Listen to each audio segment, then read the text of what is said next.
kita semua. Yang saya hormati, Bapak Ibu orang tua peserta didik dan anak-anak yang Ibu kasihi. Puji syukur kita panjatkan kepada Tuhan Yang Maha Esa atas berkat anugerah dan kasih-Nya, kita masih diberi kesehatan hingga hari ini. Tahun pembelajaran 2020-2021 telah dilalui anak-anak kita.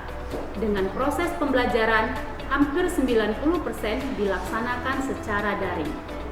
Hanya lebih kurang 1 bulan, SMP Santo melaksanakan pembelajaran tatap muka terbatas.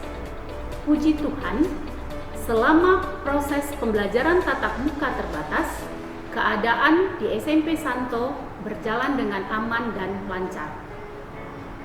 Namun, akibat meningkatnya kasus terkonfirmasi COVID-19 di Kota Dumai, maka di akhir semester genap, SMP Santo Tarsisius mengambil kebijakan kembali melaksanakan proses pembelajaran daring.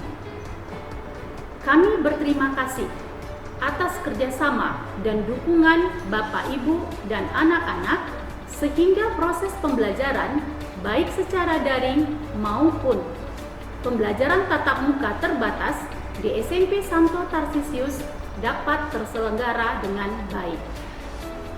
Bapak, Ibu, dan anak-anak sekalian, sesuai dengan kebijakan pemerintah, surat edaran Wali Kota Dumai, dan rapat kepala SMP sekota Dumai, diambil kebijakan bahwa tahun pembelajaran 2021-2022 proses pembelajaran SMP di Kota Dumai dilaksanakan secara tatap muka terbatas dengan memenuhi syarat dan ketentuan yang telah ditetapkan.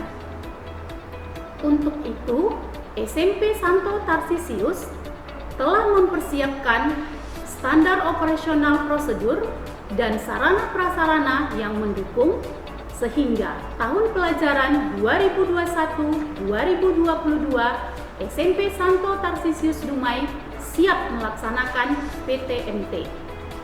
Berikut informasi tentang standar operasional prosedur pelaksanaan pembelajaran tatap muka terbatas di SMP Santo Tarsisius Dumai.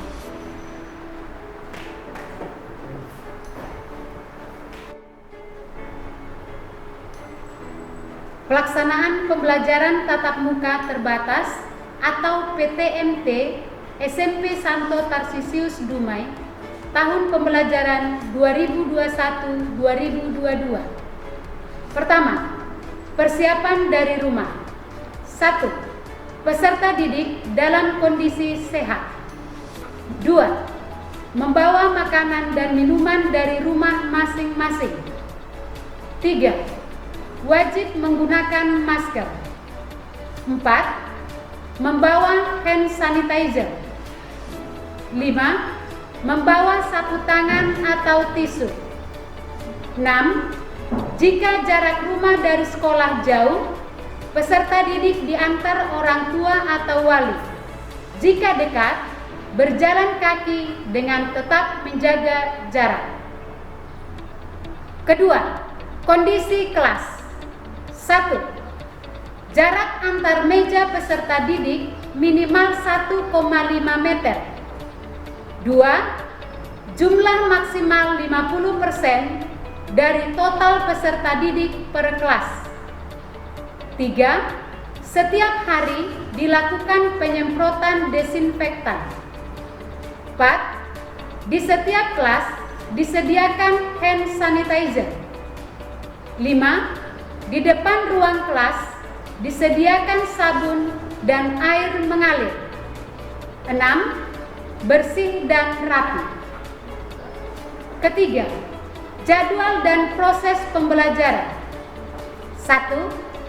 Pembelajaran tatap muka terbatas 2 jam atau 120 menit per hari selama 5 hari, mulai Senin sampai dengan Jumat, dibagi menjadi 2 sesi. Jadwal pelaksanaan dan pembelajaran akan kami informasikan kemudian. 2. Hari Sabtu dilaksanakan perwalian dan pendidikan karakter secara daring. 3. Tidak ada istirahat dan apel pagi. 4. Guru mata pelajaran selalu berada di dalam kelas memantau aktivitas peserta didik. 5. Tidak ada kegiatan olahraga, ekstrakurikuler secara tatap muka, dan kegiatan pembelajaran tambahan atau terobosan. Keempat, perilaku wajib selalu menerapkan protokol kesehatan. Pertama, menggunakan masker. 2. Cek suhu tubuh di pintu masuk SMP Santo Tarsisius bagi peserta didik, pendidik, dan tenaga kependidikan yang suhu tubuhnya di atas 37,5 derajat Celcius tidak dibenarkan mengikuti pembelajaran tatap muka. 3. Cuci tangan pakai sabun dengan air mengalir. 4. Menggunakan hand sanitizer. 5. Menerapkan etika batuk dan bersin. 6. Menjaga jarak atau physical distancing. Kelima, ketentuan lain. 1. Tidak dibenarkan orang tua atau wali peserta didik menunggui anaknya di sekitar sekolah.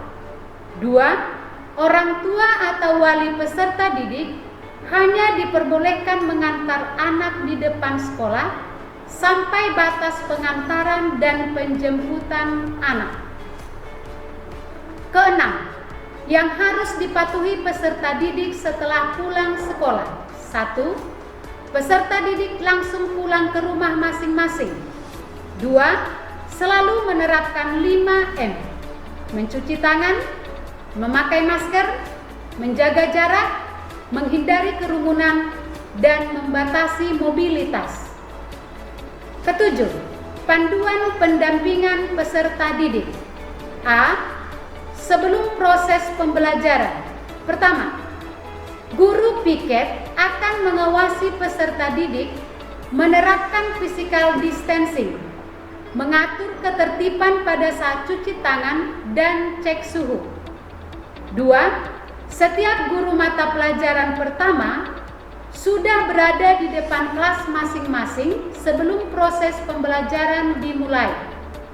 3. Peserta didik langsung masuk ke dalam kelas masing-masing. B. Selama proses pembelajaran. 1.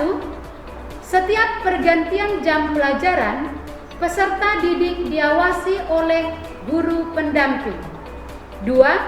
Satu orang guru akan berada di dekat toilet mengawasi peserta didik yang menggunakan fasilitas toilet agar tetap menerapkan physical distancing. C. Sesudah proses pembelajaran. 1. Guru mengawasi dan mengarahkan peserta didik untuk langsung pulang. 2. Guru pendamping mengatur jarak peserta didik. 3. Peserta didik yang belum dijemput orang tua atau wali akan didampingi guru piket dan pendamping. Sekian dan terima kasih.